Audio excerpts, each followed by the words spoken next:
係講網友嗱，呢條片係講啲得意嘅嘢嘅，就係講呢個我近年咧，近日啊，唔係近年，近呢兩個月咧，我係不停喺嗰個 Meta 嗰個 Quest 3嗰度咧睇博物館啊，睇咗好多好多博物館，睇啲名畫。近來咧就專睇音樂會，聽啲人唱歌，係好開心啊！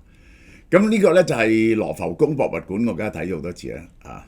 咁但呢幾件嘢咧就我冇喺博物館度咧就好少拎出嚟講嘅，即係羅浮宮最珍貴嘅20件嘢入邊咧都冇呢幾件嘢。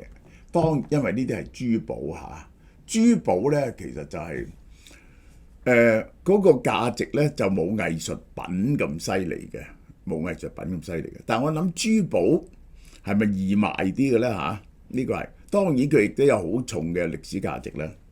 嗱，我再提提大家，12年來第一次大減價，比12年前減咗20蚊，純本港製造，不含添加劑啊！出名好食嘅，我哋嘅鵝潤腸真係，你問下人，呢兩款係最好賣嘅。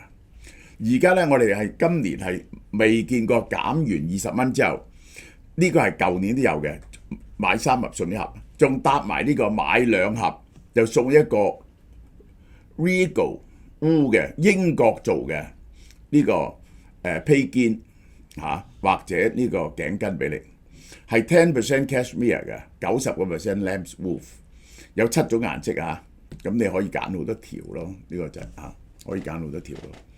咁就係兩樣嘢一齊有效喎，即係你買6盒臘腸咧，就送多2盒臘腸俾你。你買6盒臘腸咧，又送3條圍巾俾你，所以你買6盒臘腸咧，就會獲得8盒臘腸，然後咧就3條圍巾。法國巴黎羅浮宮10月19號驚傳搶劫案，係開館冇幾久俾人哋搶，於是咧全日關閉，咁嗰啲遊客嘅媽媽聲。案發地點喺呢度，嗱呢個就係個金字塔，羅浮宮金字塔，玻璃金字塔喺呢度。Mona Lisa 喺呢度嚇，呢個就係阿波羅 Gallery， 阿波羅長廊。阿波羅 Gallery 唔知點解咧？因為呢個邊個咧就成日路易14啊，就係叫太陽王啊，因為佢好中意扮阿波羅嘅，其實係專門收藏法國皇室嘅皇冠、鑽石、珠寶，咁都係好可能係紀念路易14嘅名嘅呢個就。法國文化部長證實咗呢件事啦。喂，個事啦，你開門嘅時候入去搶嘅，入去偷嘅，好唔好嘢？呢個係冇任何人受傷，好似拍電影咁，講你都唔信，明目張膽，策劃極其精密，喺早上9點30分，剛啱開館。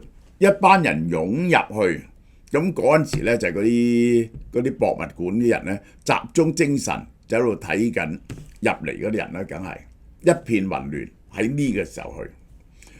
據報竊賊咧3至4個人，佢哋假扮係工人利用羅浮宮塞納河一邊進行翻修工程。即係有啲地方咧維修緊，所以咧就有呢啲工人出沒，亦都有呢啲架生出沒。啲人咧唔係覺得好奇怪，有呢啲嘢出入。竊賊咧唔係由正門進入嘅，用咗一台停喺館外嘅卡車式升降平台。嗱，呢啲咧我喺法國見過嘅，好多嘅。點解咧？因為咧佢哋嗰啲法國嗰啲巴黎嗰啲屋咧係冚唪唥係1870幾年嗰陣時起嘅，60幾年7幾，咁啲大家先上唔到去嘅，要用呢啲嘢運上去嘅，係雲梯去到2樓展覽嘅陽台嗰度，然後咧用手持嘅割磨機同電鋸切碎玻璃窗，闖入阿波羅長廊。嗱，咁咧就佢啲玻璃窗咧係咪防彈玻璃嚟㗎？進入展廳之後咧，目標明確，佢哋係明知自己要攞乜嘢嘅，係註定2個高安全級別嘅玻璃展櫃，切開個玻璃展櫃，將佢破壞，然後2個人入室內打劫，兩個喺出邊把風，喺個陽台度把風。然後整個過程咧，由破窗到逃離咧，只係7分鐘。即係咧，即係我咁講啦，呢啲咧係充滿咗呢個 surveillance camera 啊嘛。咁嗰個嘢下邊有幾多人喺度望？咁佢咧就係未必望正呢個廳嘅。咁佢就有啲死角嘅視線死角，到佢睇到嗰陣時，佢有啲猶豫，發生咩事咧咁樣啊？咁係咪立即撳鐘咧咁樣？哦，猶豫幾分鐘就冇啦，走咗啦。呢個就係竊賊得手之後咧，沿路翻去地面，騎上接應嘅大型電單車Yamaha嚟㗎，逃去無蹤。警方研判，竊賊一定係多次事前考察，完全掌握晒博物館內部配置、保安系統嘅死角、施工區域嘅漏洞。大家覺得施工好合理啊？咁咧就係呢，佢嗰度梗係盡量最後先至 alert 嗰啲監視鏡頭啦。呢個就係你未必睇到。羅浮宮話畫廊外窗同埋展櫃嘅警報系統係啟動咗嘅，係有警鐘響喎，但係佢非常迅速，而且有破壞性，保安人員未能及時阻止。嗱，我解釋俾你聽，佢去到一破壞外窗嗰陣時咧，開始着警報嗰陣時咧，咁嗰個人就去通知啲保安過嚟，咁通知保安過嚟咧，過到嚟咧佢已經走咗啦。你過到嚟都要5-6分鐘啦，羅浮宮咁大。羅浮宮喺10月19號發表公佈，有8件無法估量歷史價值嘅皇室珠寶喺阿波羅長廊嘅2個展櫃中被盜。竊賊倉皇逃離嗰時咧，遺下部分設備，佢哋開玻璃嘅設備，同一件最觸目嘅贓物，竟然跌咗最值錢嗰樣嘢。Eugenie 皇后嘅皇冠，呢個皇冠喺羅浮宮附近都俾人執翻，上車就跌咗啊！我諗係皇冠失而復得，但係個皇冠咧係跌嗰陣時咧受到嚴重損毀，有啲結構破碎，要整翻，情況令人擔憂。呢個 Eugenie 皇后皇冠啊，係拿破崙個侄拿破崙3世嘅老婆喺1855年為咗巴黎世界博覽會委託而打造嘅呢個皇冠，好靚喎！呢個嘢個皇冠係當然係珠寶大師整嘅啦，係有金鷹呢個代表拿破崙同埋棕櫚葉，呢個係棕櫚葉係法蘭西第一帝國嘅紋章，第二帝國嗰時嘅工藝結晶。呢個皇冠，據羅浮宮透露呢個皇冠鑲咗1354粒鑽石喎，以及56粒祖母綠，但係個歷史價值仲係緊要，因為拿破崙3世嘅皇冠咧，佢後來咧就係被德軍打敗咗之後咧，佢就係呢個俾人哋摧毀咗佢個皇冠咧，就剩翻呢個皇后嘅皇冠。竊賊亦都偷走咗拿破崙第2任妻子 Marie Louise 嘅祖母綠套裝呢套嘢。拿破崙咧第一個妻子咧就係呢個係佢同佢離咗婚，因為佢冇仔生，就攞咗呢一個神聖羅馬帝國，因為唔係羅馬帝國，係奧地利嗰陣已經叫奧地利嘅公主 Marie Louise， 包括一條頸鏈同埋一對耳環。值得慶幸嘅咧，3粒最出名嘅鎮館鑽石咧並未被盜，包括最犀利嘅呢粒140克拉嘅攝政王鑽石。呢一個係路易14嗰陣時，佢個侄去咗House of Orleans 嗰度acquire嘅。另外2粒著名嘅鑽石咧就淺黃色嘅呢粒Fancy Yellow 嘅桑西5邊形切割嘅奧坦斯，喺呢次劫案中咧安然無恙。另外最著名我講呢個就係羅浮宮。羅浮宮咧最出名嘅盜竊案試過好多單嘅。最出名就係1911年，有人偷走咗蒙羅麗莎，好簡單嘅啫。佢就畫咗佢出嚟，將佢收埋喺個外套度帶走，失蹤長達2年就話喺 Florence 嗰度被賣。2年後嗰個人想出嚟賣，結果咧就俾人哋拉咗。咁佢話咧：我話愛國咋，呢啲咧係法國人搶我哋意大利嘢㗎，咁其實咧呢個係冤枉嘅。點解呢？呢個蒙羅麗莎的微笑呢幅畫呢，係達芬奇一路帶喺身邊16年。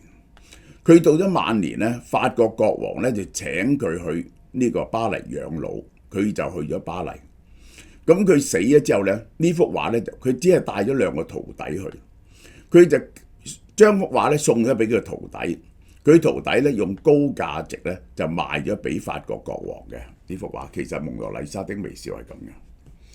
好啦，1976年嗰時咧，竊賊就亦都係鎖定阿波羅長廊，偷走咗 Charles X 嗰把劍，到而家都揾唔翻喎。呢次羅浮宮喺光天化日之下被搶，顯示法國博物館啲保安幾差，而近年失竊案亦都有上升喎。今年9月啫，巴黎自然博物館俾人哋操竊，竊賊夜晚鋸開緊急出口，偷走咗展覽嘅金礦石，呢啲係嗰啲九頭石啊，叫做九頭金，呢個係好值錢嘅九頭金度。同月稍早，有法國持刀之稱嘅聖摩日博物館亦被闖入，3件總值650萬歐元嘅珍貴瓷器被盜，警方懷疑係委託做案。嗱，呢啲嘢呢，博物館呢偷咗呢啲嘢呢，你唔能夠拎出嚟賣喎，一拎出嚟賣呢，就俾人哋拉嘅喎。你亦都唔能夠拎出嚟公開展覽喎。咁係好有錢嘅人就想買，就委託人去偷咗翻嚟呢，佢自己睇好過癮嘅啫。你知唔知啊？你唔可以拎出嚟展覽喎，呢啲嘢一俾人睇呢，就拉嘅咯。過半嘅案件呢，以前呢多數係深夜發生，呢次羅浮宮劫案開館做緊生意，好好笑。就係開館，你先估唔到。法國文化部長話，博物館嘅安全保障40年來都冇加到，必須應對呢種新形態嘅組織犯罪。呢個係咪全部防彈玻璃啊？捨唔捨得啊？呢個係好啦。嗱，講博物館盜竊咧，最嚴重嘅就係健力士紀錄史上金額最高嘅博物館失竊案，我仲記得呢單嘢嘅。1990年3月18號發生喺美國波士頓 Elizabeth Stewart Gardner Museum，偷咗5億美金，40億港紙啊，偷咗，到而家都破唔到。2個未知身份嘅男仔綁咗啲警衛，偷咗13件作品，包括 Van Brugh嘅加利利海以上嘅風暴。嗱，Van Brugh就係荷蘭畫派嘅首席大師，佢啲作品係下下都億幾2億一件，同埋呢個另一件作品《黑衣紳士》，仲有幾件啦。佢用刀片喺畫框剪落嚟帶走，用咗81分鐘，呢個係歷史上最犀利嘅。而照開館嘅規定咧，所有畫都唔能夠移動啊，所以後來最多觀眾睇嘅地方咧，就嗰啲冇咗呢個空嘅地方，最多人企喺度睇。加上室內維持低度照明，係犯罪現場嘅氛圍啊，好暗暗地嗰啲人就諗翻起呢單罪案。好啦，呢隻能量啫喱我每日都飲嘅，150蚊。你做運動之前飲對你好有益嘅。第1盒9折，第2盒7折啊！呢個呢係西柚味，我係食咗之後呢，我就對我嘅肌肉增長好咗。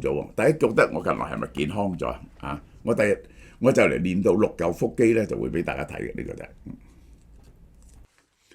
好啦。嗱，有嘢益男人喎，型男喎，一路都係女人嘅，哇！你哋需要啦。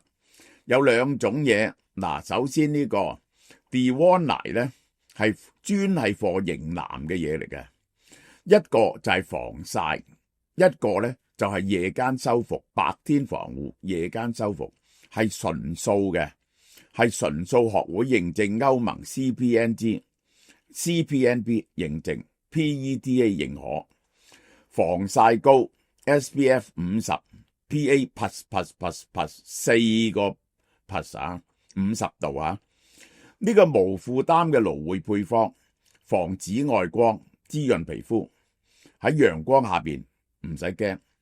第2，深層修復液100 ml， 係夜間修復嘅首選，以螺旋藻為基底，富含礦物質，配搭積雪草、萃取物。休息嗰陣時咧，就等佢保濕，恢復光澤。10月1號到31號，限時型男價，兩樣嘢夾埋，本來每樣嘢都160幾蚊、190幾蚊，258蚊兩支，呢個就係。